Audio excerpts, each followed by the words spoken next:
আসসালামু আলাইকুম। আজকে জুমার পরে শরীফ ওসমান হাদি ইনকিলাব মঞ্চের মুখপাত্র সে গণসংযোগ করছিল বিজয়নগর কালভার্ট রোডের এই এলাকাতে। তখন তাকে চলমান অবস্থায় মোটরসাইকেল থেকে গুলি করে এবং আমাদের ধারণা ছিল যে একটা গুলি করেছে, যেটা কানের এক পাশ থেকে ঢুকে আরেক পাশ থেকে বের হয়েছে, অথবা আরেকজন বলল যে মস্তিষ্কের ভিতরে নাকি গুলিটা রয়ে গেছে।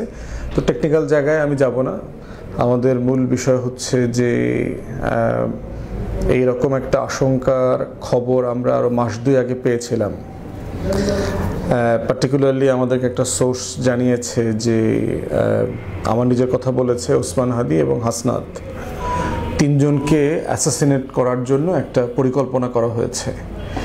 এবং ওইটা হচ্ছে আপনাদের মনে থাকার কথা যে কয়েক মাস আগে এস আলম এবং শেখ হাসিনার সাথে যে মিটিং হয় 4000 কোটি টাকা এবং অরাজকতা তৈরি করবার যে ঘটনা ঘটে, তার ইমিডিয়েট পরেই হচ্ছে একটা হিট লিস্টের ব্যাপারে আলোচনা হয় এবং সেখানে আমাদের তিনজনকে পার্টিকুলারলি বলা হয় আর কি যে তাদেরকে তারা হিট করবে।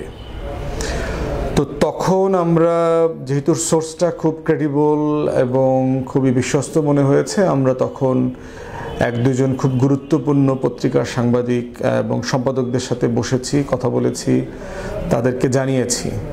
আমরা তিনজনই ছিলাম ওই মিটিংগুলোতে এবং তাদেরকে কনসার্নগুলো বলেছি। তো আজকে যেটা হয়েছে যে গত রবিবারে আমার প্রোগ্রামে অ্যাটাক করেছে বরিশালে বাবুগঞ্জে। আজকে ওসমান হাদি আক্রান্ত হয়েছে এবং খুব ব্রুটালি আক্রান্ত হয়েছে। হাসনাত তো দফায় দফায় অনেকবার আক্রান্ত হয়েছে, আক্রমণের শিকার হয়েছে। তো সেই বাস্তবতায় সবাই আমাদের নিরাপত্তা নিয়ে যেমন চিন্তিত, প্রচুর মেসেজ আমরা পাচ্ছি।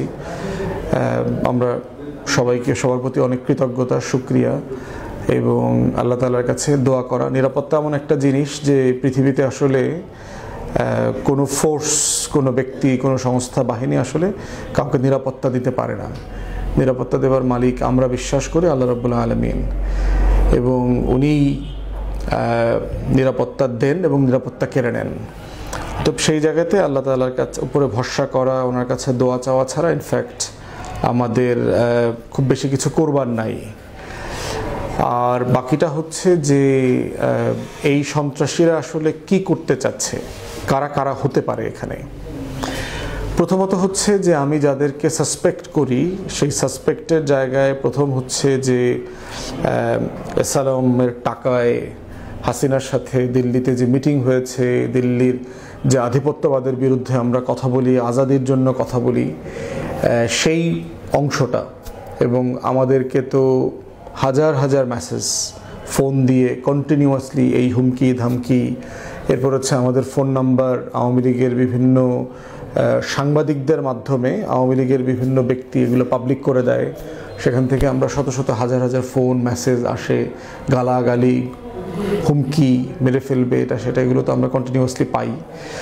তো এই ঘটনাটা ঘটার পরে এখন মনে হচ্ছে যে পরিকল্পনা এবং আশঙ্কার কথা আমরা অ্যাজ এ হোলসেল সবসময় আলোচনা করেছি, কথা বলেছি, টকশোতে, মিডিয়াতে কথা বলেছি, এবং গত 2-3 মাস আগের যে খবর এবং পত্রিকার একাধিক সম্পাদকের সাথে যে আমরা বসছি, সেগুলোর ঘটনার সাথে অনেক কিছু এখন যেন কেমন একদম মানে অক্ষরে অক্ষরে মিলে যাচ্ছে আর কি। আমরা যারা আওয়ামী লীগ এবং দিল্লির আধিপত্যবাদ সম্পর্কে জানি, তাদের পক্ষে এই ধরনের ঘটনা ঘটানো খুবই স্বাভাবিক।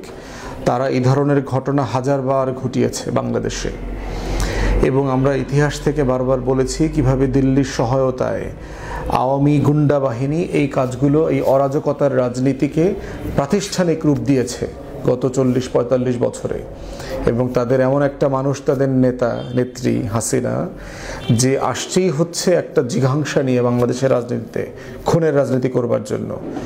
এবং 75-এর ঘটনায় যাদের মৃত্যুদণ্ড দিয়েছে তার ভিতরে একজনকে তো জবাই করে হত্যা করেছে। কর্নেল হুদা, তার ছোট ভাই আমাকে নিজে ব্যক্তিগতভাবে বলেছেন যে তারা গলায় মানে জবাই করার চিহ্ন পেয়েছেন, যেটা সেলাই করা ছিল, যদিও তারা সেই সময়টাতে এগুলো নিয়ে কথা বলতে পারেন নাই। তো সেই বাস্তবতায় আওয়ামী লীগের রাজনীতি সম্পর্কে তো আমরা জানি, মতিউর রহমান রেন্টুর বই যারা পড়েছেন আমার ফাঁসি চাই তারা জানবেন। এছাড়া অন্যান্য রাজনৈতিক কলাম এবং বই পুস্তক নিয়ে যদি ঘাটাঘাটি করেন আপনারা দেখবেন যে আওয়ামী লীগের ডিএনএর ভিতরে এই চরিত্র রয়ে গেছে। তো এই বোটা দাগে হচ্ছে আমি প্রথম সাসপেক্ট করি হচ্ছে এই ফোর্সটাকে আর কি। দ্বিতীয় যাদেরকে আমরা সাসপেক্ট করি সেটা হচ্ছে বাংলাদেশের ডিপ স্টেট, যেখানে প্রশাসনের বিভিন্ন জায়গাতে যেখানে আওয়ামী লীগের দোসর এবং দিল্লির গোলামরা চুপটি মেরে বসে আছে।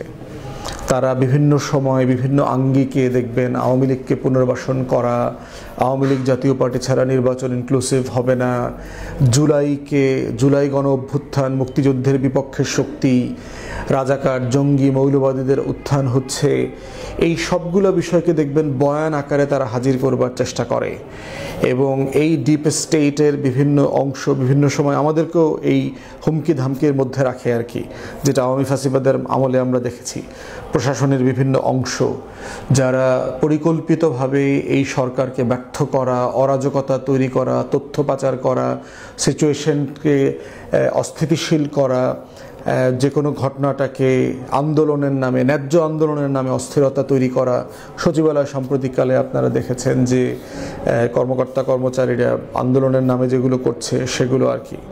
তো সেখানে ডিপ স্টেটের একটা ফলস ফ্ল্যাগ অপারেশন থাকতে পারে এখানে, যে যারা অন্য একটা বড় ঘটনাকে ডাইভার্ট করবার জন্য এই রকম দেশের পক্ষের একটা জাতীয়তাবাদী নেতাকে হত্যা করার চেষ্টা করেছে।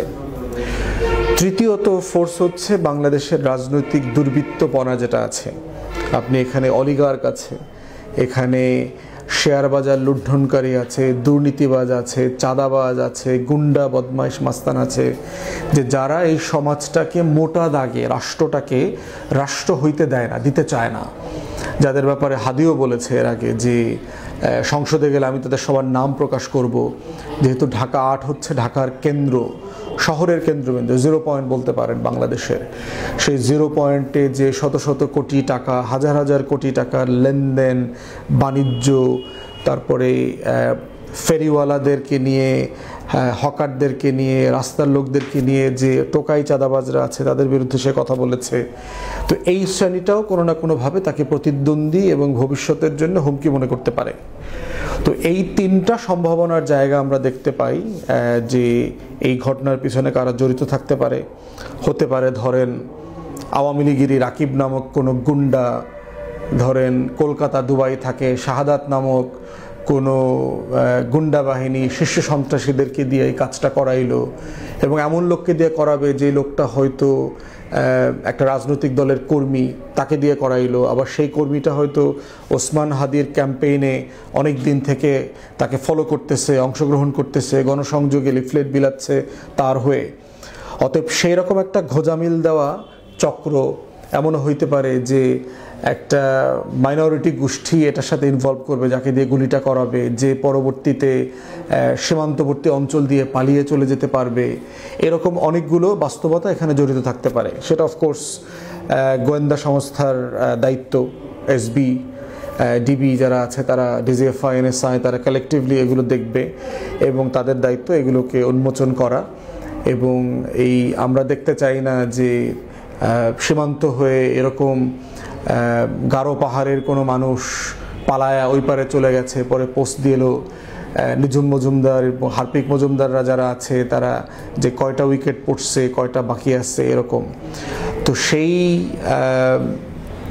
বাস্তবতাগুলো আমরা বিবেচনার জন্য বলবো যে সরকার এগুলোকে কিভাবে এখন দেখবে, দেখা উচিত আর কি। তফসিল হয়ে গেছে গতকালকে, দেখবেন গতকালকে তফসিল হয়েছে। আবার গতকালকে বাংলাদেশের এই হাসিনার প্রেসিডেন্ট চুপ্পু রয়টার্সে একটা সাক্ষাৎকার দিয়েছে শতপ্রণোদিত হয়ে। তো সেখানে তিনি বলেছেন তার আফসোস, কষ্টের কথা, তিনি সম্মানজনকভাবে নির্বাচনের পরে চলে যাবে। এরকম একটা টাউট দুর্নীতিবাজ প্রেসিডেন্টকে নির্বাচনের পরে রাখবেই বাকে? তাকে তো গত আরও 1-1.5 বছর আগেই জুলাই আগস্টে লাথি মেরা বের করে দেওয়া দরকার ছিল। এবং এই যে প্রাতিষ্ঠানিক সংস্কার করতে যারা দেয় নাই, যারা যে সকল রাজনৈতিক দল অথবা বুদ্ধিজীবীরা অথবা সুশীল সমাজ ৭২-এর মোড়কে চুপ্পুর মতো বাটপাট দিয়ে সামনে রেখে প্রাতিষ্ঠানিক যে সংস্কারগুলো প্রয়োজন ছিল সেগুলো ঠেকিয়ে দিয়ে রাজনৈতিক পাওয়ার ডিল করা, ক্ষমতার ডিল করে ফেলার যে চেষ্টা করা হয়েছে, তার আজকে সবচেয়ে বড় স্যাক্রিফাইস করতে হয়েছে। আমরা আমাদের বক্তব্য খুব পরিষ্কার। যারা বোধ করছে যে বাংলাদেশে ওসমান হাদি অথবা আমাদের মতো 2, 4, 5 জন 10 জনকে মেরে আপনি জুলাইকে ভুলিয়ে দেবেন, জুলাইয়ের যে প্রেরণা চেতনা আছে সেটাকে আপনি রিপ্লেস করবেন, দিল্লির আধিপত্যবাদের বিরুদ্ধে মানুষ কথা বলা বন্ধ করে দেবে, জুলাইকে ভুলিয়ে দিবে, জুলাইয়ের সনদ বাস্তবায়ন হবে না, আগামী দিনে আওয়ামী জাতীয় পার্টির মতো এই ক্রিমিনাল গ্যাং দিল্লির গোলামরা আবার রাজনীতিতে নির্বাচনে পুনর্বাসিত হবে, আপনারা বোকার স্বর্গে বাস করছেন। আজকে শুধুমাত্র সারা বাংলাদেশের মুড দেখেন আপনারা, যে সারা বাংলাদেশের জুলাইয়ের ফোর্সকে আবার একত্রবদ্ধ করে ফেলেছে এই ঘটনা, এবং এটা বারবার ঘটবে। যতবারই আপনি জুলাইকে ছোট করবার চেষ্টা করবেন, হেয় করবার চেষ্টা করবেন, সকল রাজনৈতিক দল তাদের মধ্যকার মতানৈক্য যেগুলো আছে সেগুলোকে বাইরে ফেলে দিয়ে তারা জুলাই প্রশ্নে, আগস্ট প্রশ্নে, গণ অভ্যুত্থান প্রশ্নে এক হয়ে যাবে, এবং সেইটা আমরা এখন বারবার দেখতে পাচ্ছি। আপনারা যদি মনে করে থাকেন এগুলো করে দিয়ে আমরা যারা জীবিত আছি আমরা কথা বলা বন্ধ করে দেব, প্রতিবাদ করা বন্ধ করে দেব, আমরা দিল্লির আধিপত্যবাদের বিরুদ্ধে আজাদির পক্ষে লড়াই করব না, আপনারা বোকার স্বর্গে বাস করছেন। আমরা ঘুমের থ্রেশহোল্ড পার করেই গত 5-6 বছর আওয়ামী ফ্যাসিবাদের বিরুদ্ধে লড়াই করেছি, কথা বলেছি, রাজপথে ছিলাম। অতএব সেই জায়গাতে কোনো কম্প্রোমাইজ হবে না, আপনারা নিশ্চিন্তে থাকেন। আরও বহু হাদি বাংলাদেশে জন্মাবে এবং তারা আবার দিল্লির আধিপত্যবাদের বিরুদ্ধে কথা বলবে। অতএব সেই জায়গাতে কোনো কম্প্রোমাইজ হবে না, নিঃসন্দেহে। আপনারা যদি মনে করে থাকেন যে বাংলাদেশে একজন হাদিকে হত্যা করে আপনারা তার ভয়েসকে নিবৃত করে দেবেন, আপনারা দেখবেন কালকে থেকে বাংলাদেশের প্রত্যেকটা চা দোকানদার হাদি হয়ে গেছে, বাংলাদেশের প্রত্যেকটা রিক্সাওয়ালা, সিএনজিওয়ালা শরীফ ওসমান হাদি হয়ে যাবে, বাংলাদেশের প্রত্যেকটা পথিক, ফেরিওয়ালা, ট্রাকাই, শ্রমজীবী মানুষ ইনকিলাব মঞ্চের প্রতিনিধি হয়ে দাঁড়িয়ে যাবে, বাংলাদেশের ছাত্র জনতা, সিপাহী, জওয়ান, বাংলাদেশের লাল সবুজের পতাকাকে যারা ভালোবাসে তারা প্রত্যেকে এক একজন শরীফ ওসমান হাদি হয়ে এই লাল সবুজের পতাকার পাহারাদার হয়ে যাবে। অতএব ওই যে বাবুল কাস্তির মতো দেখবেন ওইরকম লুঙ্গি পরা কৃষকরা প্রতিটা পাড়ায়, মহল্লায়, খেতে, জেলে পানিতে বসে বসে এক একটা শরীফ ওসমান হাদি হয়ে যাবে। তারা সবাই দিল্লির আধিপত্যবাদের বিরুদ্ধে কথা বলবে। কেউ এই লড়াই, এই আজাদির যে উন্মাদনা, এই আজাদির যে স্বপ্ন, আকাঙ্ক্ষা, সেখান থেকে আপনারা এই প্রজন্মকে নিবৃত করতে পারবেন না। আজকে থেকে দেখবেন পুরো বাংলাদেশটাই লাল সবুজের পতাকা মরা একটা শরীফ ওসমান হাদি হয়ে গেছে, এবং এটাই হচ্ছে ইনকিলাব জিন্দাবাদ হওয়া এবং থাকার লড়াই। এবং বাংলাদেশে বাংলাদেশ 2-এর যে লড়াই চলছিল সেই লড়াইটা আরও দ্বিগুণ ত্রিগুণ গতিতে ফাগুনের হাওয়ার মতো করে আবার বাড়বে, এবং সেটা আপনারা দেখবেন। আওয়ামী ফ্যাসিবাদ, দিল্লির আধিপত্যবাদ এখানে ফিরতে পারবে না, এটাই হচ্ছে শেষ কথা। ওসমান হাদির জন্য আমাদের দোয়া, প্রাণ ভরে আরশের মালিকের কাছে আমরা দোয়া চাই যেন আল্লাহ তাআলা তাকে আমাদের মাঝে ফিরায় নিয়ে আসে। আর এর মধ্য দিয়ে হচ্ছে আমাদের লড়াই, আজাদির সংগ্রাম চলবে। ইনকিলাব জিন্দাবাদ।